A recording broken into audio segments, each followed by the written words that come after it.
Bonjour à tous, ici Pasqua et on se retrouve aujourd'hui pour un nouveau concept de vidéo sur la chaîne.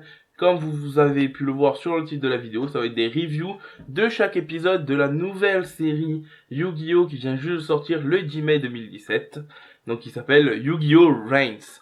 Enfin, je sais pas trop le prononcer, on va l'appeler Reigns. Allez. Donc qui est la 6e génération de Yu-Gi-Oh! Donc la 6e série de Yu-Gi-Oh! Donc voilà, donc cette fois on va parler on va parler du premier épisode, l'épisode qui est sorti ce jeudi 10 mai 2017. Donc c'est parti. Donc on commence direct avec une personne qui est sur une espèce de monstre, on dirait un monstre de duel, qui capture des espèces de spectres de différentes couleurs. Alors on apprend que ces spectres en fait ce sont des IA. Et apparemment, cette personne essaie de les capturer afin de prendre le contrôle d'un truc appelé le cyberverse. Alors on sait pas trop c'est quoi, hein. On en apprendra un peu plus après. Et j'ai des théories sur ce que pourrait être le cyberverse, donc je vous expliquerai en plus tard. Donc voilà, donc cette personne essaie de capturer les IA, donc elle réussit de capturer les IA, sauf une. Cette IA en fait va déconnecter cette personne du cyberverse. Alors cette personne en fait c'est un pirate qui fait partie d'un espèce de groupe appelé les Chevaliers de Hanoï. Alors est-ce que ça se prononce vraiment Hanoï, je sais pas. Parce que ça y est H-A-O-N-I, bon enfin vous voyez. Mais voilà. Donc cette IA déconnecte ce chevalier, on l'a appelé comme ça, du cyberverse et apparemment cache le cyberverse. Voilà, tout simplement. Donc c'est tout ce qu'on apprend dès le début. On sait pas trop c'est quoi, où il se trouve, c'est quoi le cyberverse, c'est quoi ces IA, parce que ces IA ils sont quand même assez étranges. On dirait vraiment qu'ils ont une personnalité propre. Alors bon, oui, c'est assez étrange je trouve, mais bon, pourquoi pas. On verra bien ce qui se passe. Donc voilà pour le début, maintenant on va passer aux 5 ans après. Alors là on voit un duel, enfin fin de duel, entre un chevalier de Hanoï, donc un des pirates, et une personne appelée le Playmaker, qui est évidemment le héros principal. Donc voilà, donc on voit vite fait la fin du duel comme ça. On voit que ce Playmaker se bat contre les chevaliers de Hanoï, on ne sait pas trop encore pourquoi. Et là, on voit quelque chose d'assez étonnant, c'est l'IA qui a euh, fait disparaître, a caché le cyberverse à tout le monde. On voit cette IA, puisqu'en fait, cette IA, quand elle a caché le cyberverse et déconnecté le chevalier de Hanoï, cette IA a été détruite, sauf son œil. Et sur cette scène, justement, on voit l'œil de l'IA en train d'observer le Playmaker. Donc voilà, en fait, on sait que cette IA est toujours en vie et qu'elle observe bizarrement ce Playmaker. On sait pas encore pourquoi. Ensuite, on voit notre héros qui s'appelle Yusaku Fuki, je sais pas comment ça se prononce, mais bon, on va l'appeler Yusaku. Donc, notre héros principal se réveille une fois que les cours sont terminés apparemment et se fait aborder par un type, on sait pas trop, je m'en souviens plus comment il s'appelle, mais bon, on s'en fout un peu, qui se fait aborder et qui lui montre son nouveau duel disque. Euh, là on apprend justement, on voit les nouveaux duel disques, donc qui sont assez différents des autres générations puisque là on pose pas les cartes directement dessus, ou en tout cas on n'a pas l'impression qu'il y ait un socle pour les poser. Donc on apprend justement que ce dispositif, que ce dual disc permet de se connecter au Link Brains, donc Virtual Reality Network Space Link Brains, ils appellent ça. Donc c'est la réalité virtuelle, c'est une espèce de réseau de réalité virtuelle justement où l'on va faire des duels. Et donc là, on apprend quelque chose d'assez important, c'est qu'apparemment, ils font plus des duels comme ils pouvaient le faire avant en réel, quoi. Ils jouent directement dans un monde virtuel. On apprend aussi avec ce duel disque nouvelle génération qu'ils n'utilisent plus de cartes physiques, mais ils utilisent des cartes numériques. Que du coup, toutes les cartes sont numérisées dans le cloud. Voilà. et qui les utilisent, qu'ils n'ont plus besoin de cartes physiques. On voit que notre héros, lui, par contre, a toujours un dual disc ancienne génération, où lui il utilise les cartes physiques, voilà. Donc l'autre se vante un peu de son dual disc nouvelle génération, voilà, on s'en fout de tout ça. On voit aussi que apparemment ces nouveaux dual discs sont équipés d'IA, donc qui permettent juste aux duellistes, ces IA permettent d'aider les duellistes lors des duels. Du coup, ça fait une autre mécanique, c'est assez bizarre pour le coup de jouer avec une IA qui t'aide. Pourquoi pas, on verra bien ce que ça donne dans les duels. Donc voilà, on apprend deux informations assez intéressantes pour cette petite partie.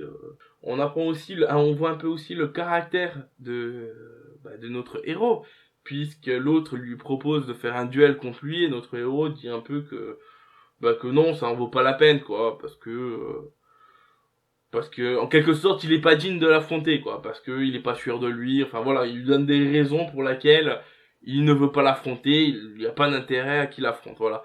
Donc ça change un peu des autres héros, donc des autres générations, où les héros affrontaient un peu qui les défiait, quoi, alors que là lui il prend un peu plus de haut, prend un peu plus de haut les gens, et se permet de refuser des duels, voilà. Donc bon, là on sait pas trop encore, mais on se doute bien que notre héros qui s'appelle Yusaku est le playmaker, hein. Franchement ils se ressemblent, donc même s'ils le montrent pas explicitement sur cette scène, et ils en parlent aussi parce que l'autre est un peu fan du playmaker, voilà. On voit assez rapidement que en fait notre héros c'est le playmaker, quoi. C'est assez facile à deviner. Donc voilà pour cette scène assez sympa, sans plus, mais où on a appris quand même pas mal de choses assez intéressantes. Ensuite, on voit que l'IA qui s'est échappée au tout début et qui a caché le cyberverse, en fait, est toujours en cavale, on peut dire, et est recherchée par les chevaliers d'Hanoï, évidemment, hein, et par les créateurs du cyberverse et du League Brains, qui s'appelle, la société s'appelle Sol Technologies. Voilà. Donc du coup, on apprend que la société et les pirates sont en train de chercher cette IA qui est nommée Igni. Je crois que ça se prononce comme ça. Je sais pas trop comment ça se prononce. Donc voilà. Donc on voit qu'elle est un peu en cavale, qu'elle est recherchée un peu partout et qu'elle se cache. On voit aussi qu'elle observe beaucoup Yusaku, puisque lors de la scène précédente, on voit des espèces de vues caméra en fait, et on soupçonne quand même, enfin en tout cas je soupçonne que ça soit cette IA qui l'observe, parce qu'on voyait au début qu'elle observait le playmaker, et donc du coup ça serait pas idiot que ça soit elle qui observe aussi Yusaku, à part si je me trompe complètement, hein. Mais il y a des chances, on verra bien aux prochains épisodes, hein, parce que voilà, mais en tout cas, je pense que c'était elle qui l'observait. Donc voilà, donc on a vite fait des scènes où dans Sol Technologies où ils disent qu'il faut capturer assez rapidement Igni, euh, et on a la même chose du côté des pirates, donc des chevaliers d'Hanoï qui disent aussi pareil, hein, qu'il faut capturer Igni. Donc Sol Technologies va essayer de faire un balayage dans tout le réseau afin de le retrouver, voilà, tout simplement. Donc ensuite on retrouve notre héros, donc Yusaku, qui parle justement à une personne qu'il connaît apparemment, qui connaît très bien même, qui est patron ou le propriétaire d'espèce de snack ambulant qui fait cuire des saucisses, voilà. Donc il parle avec lui, et là on apprend quelque chose d'assez intéressant. On apprend pourquoi il prend en chasse les chevaliers de Hanoï. Apparemment les chevaliers de Hanoï lui ont fait quelque chose quand il était petit, à lui et au frère, au petit frère de son ami, celui qui fait cuire les saucisses, quoi. Et on n'en sait pas plus. On sait qu'apparemment ils sont liés à un accident ou quelque chose qui est arrivé dans son passé, mais on ne sait pas plus, et c'est pour ça qu'il les prend en chasse, quelque sorte, hein, si je puis dire comme ça. Et voilà. Donc c'était une information assez importante quand même, je trouve. Pourquoi? J'espère qu'on apprendra plus tard assez rapidement, parce que j'ai envie de savoir pourquoi il les prend en chasse. Donc voilà, donc après on apprend un peu plus sur aussi les deux duellistes assez, comment dire, plébiscités par les gens, qui s'appellent Go Onizuka et Blue Angel, donc qu'on voit aussi dans le générique, dans l'opening. Donc voilà, donc ils discutent un peu de ça. Voilà. Bon, on peut passer vite fait sur ça. Ensuite, on voit qu'il est en train de réfléchir et justement que il apprend que Sol Technologies va faire un balayage du réseau pour retrouver cette IA. Et du coup, bah, lui et son ami se mettent à pirater, aussi pour le coup, si on peut dire, pour bah, justement retrouver Igni avant que Sol Technologies et surtout avant que les Chevaliers d'un œil récupèrent Igni. Voilà, donc du coup ils se mettent à récupérer Igni, à capturer Igni le plus vite possible. Donc ce qu'ils font en fait, on s'en fout un peu ce qu'ils font quoi. Ils font une sortie de secours pour le capturer. Et Yusaku en fait réussit à récupérer Igni et à le piéger dans son duel disque et à le reprogrammer en tant que IA de duel. Voilà. Donc son vieux duel disque pourri qui n'a pas d'IA et qui a besoin de cartes physiques, ben maintenant a une IA qui est Igni tout simplement, afin de contrecarrer les plans des chevaliers de Hanoï. Donc ensuite, on voit que donc avant qu'ils capturent Igni, bien entendu, les chevaliers de Hanoï défoncent le pare-feu de Sol Technologies afin de trouver Igni. Ils retrouvent Igni avant que notre héros le capture. Comme je l'ai dit tout à l'heure, hein, il capture Yusaku capture Igni. Les chevaliers de Hanoï sont pas contents parce qu'ils n'ont pas pu capturer Igni. Et Yusaku qui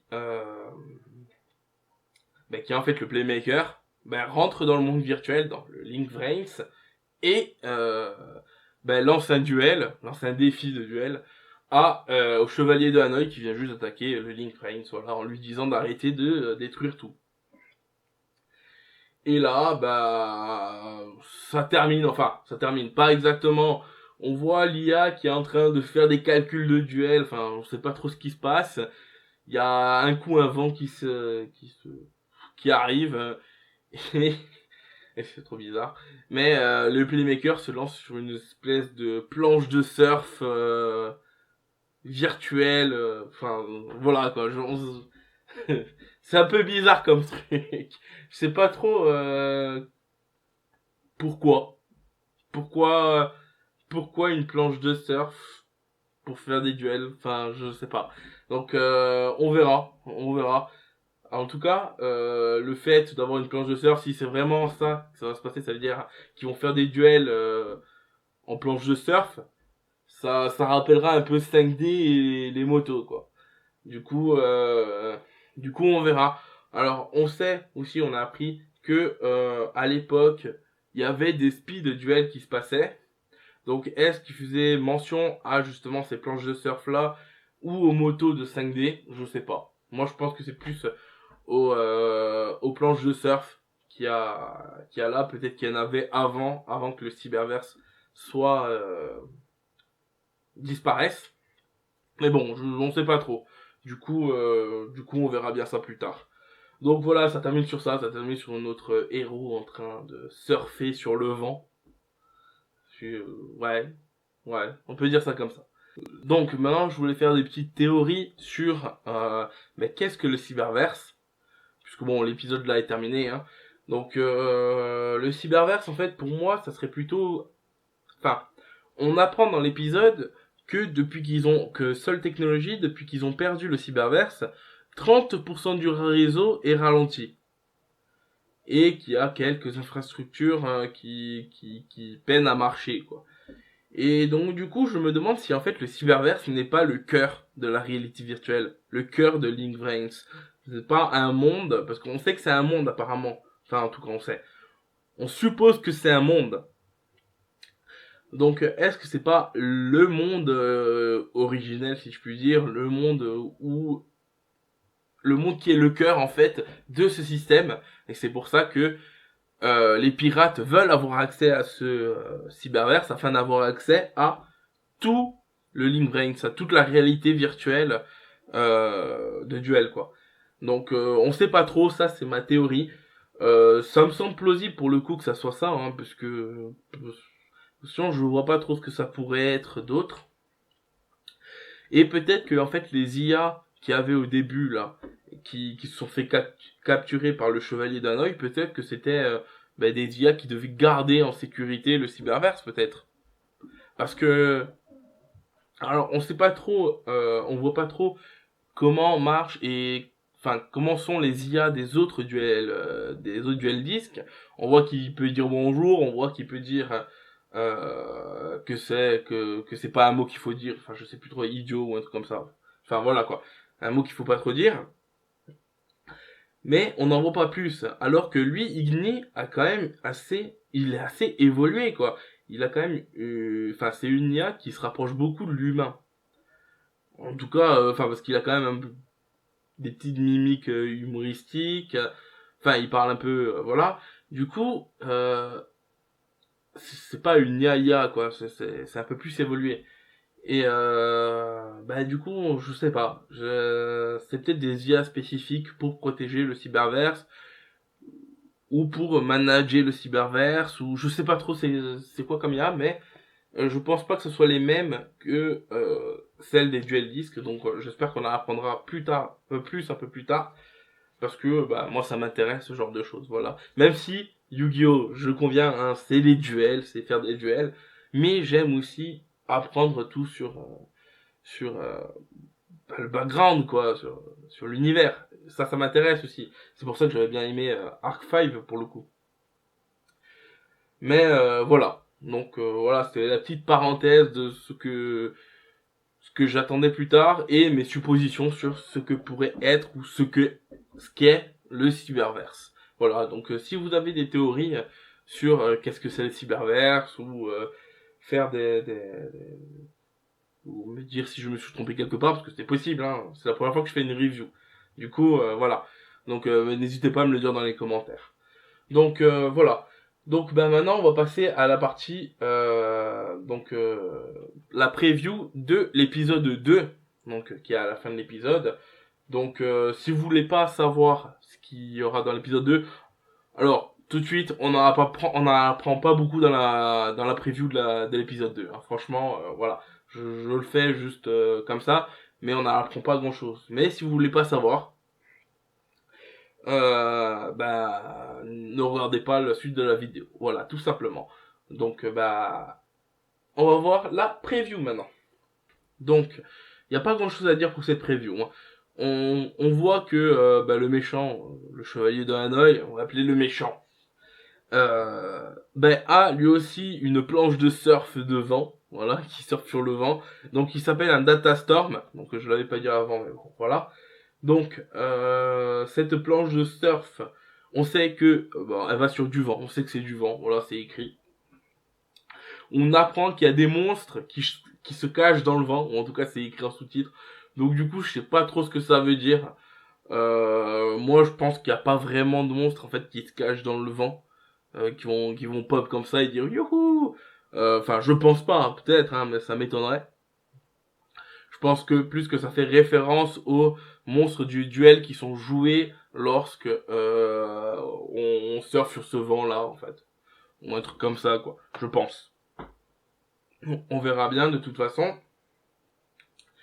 Ensuite on voit vite fait que on voit vite fait l'espèce de dragon, un monstre du méchant et une épée. Donc apparemment c'est le monstre de notre héros. Donc on n'en sait pas plus sur ça. On sait que ça va être un duel là pour le coup, on le sait, puisqu'on voit notre héros qui pioche à un moment et on le voit aussi, on voit son duel disque, son duel disque ouvert avec le plateau où on place les monstres quoi, avec un monstre dessus. Donc je sais pas trop encore c'est quoi le monstre, on les connaît pas encore, hein. Donc ou en tout cas ils sont en japonais, mais bon voilà. Donc voilà, la prochaine fois, on est sûr que ça va être un duel. J'espère que ça va être assez intéressant. On va voir les nouvelles règles qu'il va y avoir, parce qu'il y a des nouvelles règles normalement. On va voir comment ils vont mettre ça en scène dans l'animé. On sait que, par exemple, sur Arc 5, il y avait un nouveau système avec les cartes actions. Là, qu'est-ce qu'il va y avoir? Est-ce qu'il va y avoir autre chose ou ça va devenir juste un truc classique?